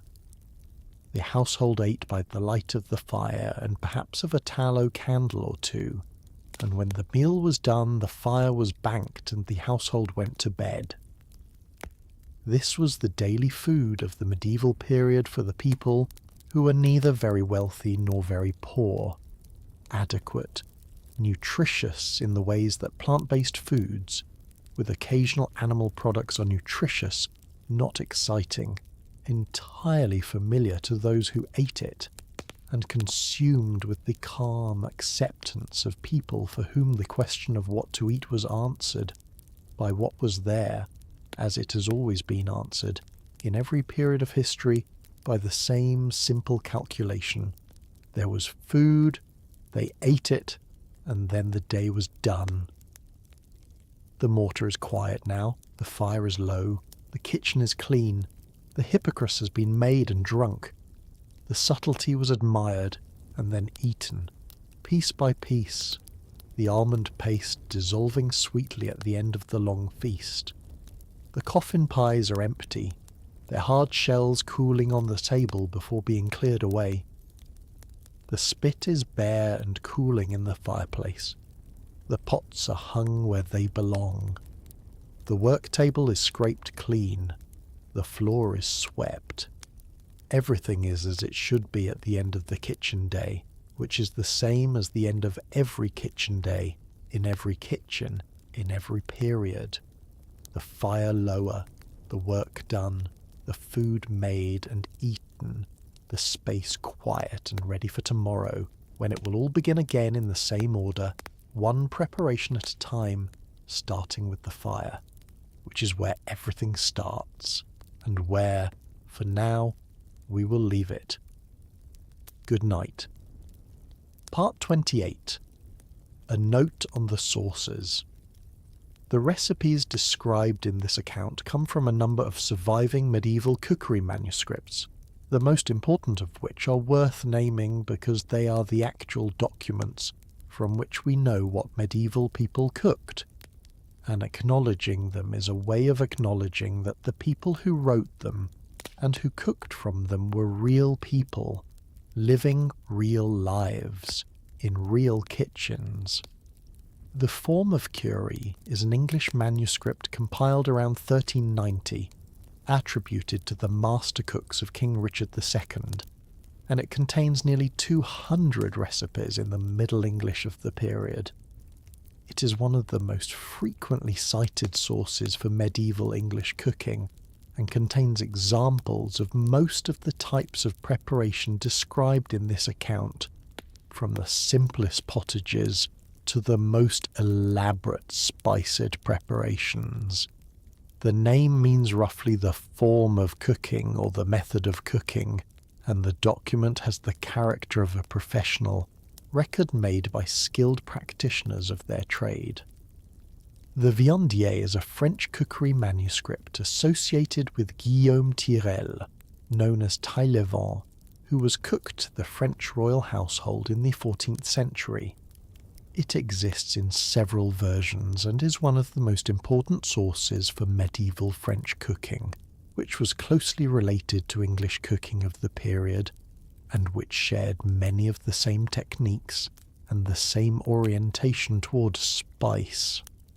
There are also a number of other English and continental manuscripts from the 13th through 15th centuries that provide additional recipes and context, including household account books that record the purchase of ingredients and can be used to reconstruct what was being cooked in specific establishments at specific times. These account books are not themselves recipe collections, but they provide a different kind of evidence, the evidence of what was actually bought and in what quantities, which gives a picture of the real working kitchen that the recipe manuscripts, being aspirational rather than descriptive, do not always provide. From all of these sources, the food historians who have studied them have assembled a picture of medieval cooking that is detailed enough to be useful and honest about its gaps and uncertainties. Some recipes can be reconstructed and cooked with reasonable confidence. Others are more ambiguous, the specific ingredients or techniques not clearly described, the quantities not given, the steps implied rather than stated. The reconstruction of medieval recipes is a scholarly and practical enterprise that requires both historical knowledge and culinary skill, and the people who do it well are doing something genuinely difficult. What they produce, when they produce it, is the food described in this account.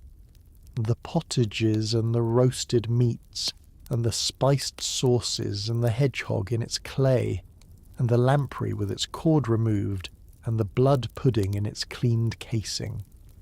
Food that was real, and that was eaten by real people, and that was, in its time and place, the ordinary, unremarkable daily business of keeping people fed, which is in the end what all food has always been. The pot was on, the fire was burning, the day's work was done. Sleep well. End. Part 29. The Spice Cabinet.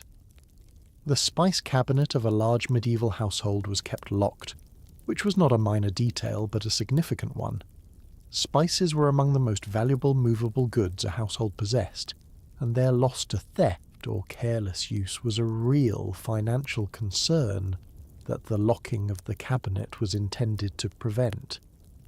The person who held the key to the spice cabinet was a position of trust and responsibility, and the accounting of spices used each day was a genuine accounting task.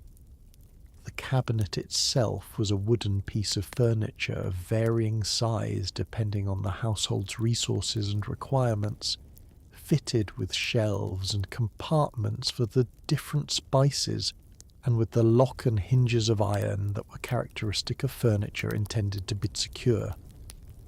Inside the cabinet the spices were kept in sealed containers, small wooden boxes, glass or pottery jars sealed with wax or cork, cloth bags tied tightly closed. Each container held a specific spice, and the arrangement of the containers within the cabinet was the arrangement of whoever managed it, organised for their own convenience in finding what was needed quickly when a preparation required a specific spice in the middle of the cooking day. The smell of the open spice cabinet was a specific and characteristic smell that would have been recognisable to anyone who had spent time in a large medieval household. It was the accumulated smell of all the spices together, the warm, woody sweetness of the cinnamon, the sharp heat of the pepper, the deep, floral spice of the cloves, the dry, warm note of the ginger, the faintly medicinal quality of the mace. These smells combined in the confined space of the cabinet into something that was more than the sum of its parts, a composite smell that was at once complex and familiar. The opening of the spice cabinet was therefore a moment with a specific sensory quality, a moment that the cook experienced many times each day, and that was one of the recurring small sensations of kitchen work. The smell was associated with the quality preparations that the spices went into, with the expectation of a well-seasoned result, with the tradition of spiced cooking that the cabinet represented. It was a familiar smell and a valued one, and the kitchen in which it was present was a kitchen of resources and skill. When the spice cabinet was locked for the night, and the key returned to wherever it was kept by whoever kept it, this smell lingered in the kitchen air for a time before dissipating into the general smell of the banked fire and the cleaned pots and the swept floor. And in the morning, when the cabinet was opened again and the spices were measured out for the day's cooking, the smell was there again, as it always was, unchanged by the night. The cinnamon still cinnamon, and the pepper still pepper, and the cloves still cloves, patient in their containers, waiting for the mortar. The pestle was lifted, the grinding began, and the kitchen day started again, as it always had, in the smell of the spices and the sound of the fire, and the particular quality of light that came through the high windows of the stone kitchen in the early morning, when the day was just beginning, and everything that needed to be done was still ahead, and the fire was warm, and the air was cold, and the mortar was full, and the pot was on. This is where we leave the medieval kitchen, not at a dramatic moment, not at a feast in full swing, but here, in the ordinary morning before the work has found its pace, in the moment between the beginning and the middle, which is where most of the time is, in any kitchen, in any century. The fire, the pot, the mortar, the beginning of the day. Good night.